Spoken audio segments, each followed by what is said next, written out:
폐암 명의가 말합니다. 이 증상이 있다면 당장 병원에 달려가십시오.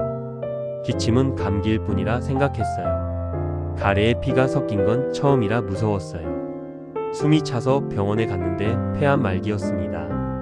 폐암은 초기 증상이 거의 없고 눈치챘을 땐 이미 늦은 경우가 많습니다. 폐암 명의들은 말합니다. 몸은 반드시 신호를 보낸다. 그걸 무시했느냐 아니냐의 차이다. 당장 병원에 가야 하는 폐암의 경고 신호. 네 번째, 가슴 통증 혹은 깊게 숨 쉴 때의 통증.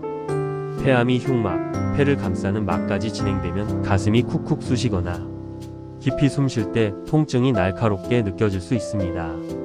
이런 통증은 단순한 근육통이 아니라 폐 조직 또는 주변 신경이 자극받는 신호일 수 있습니다.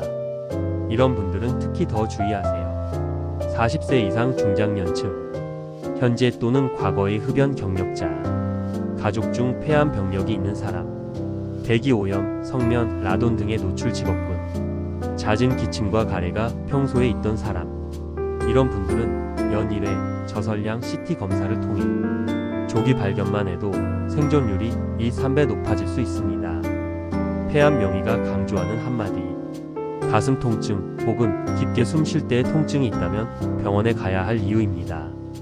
폐암은 조용히 시작되고 천천히 파고들며 알아차리기는 어렵지만 알아차리면 살릴 수 있는 병입니다.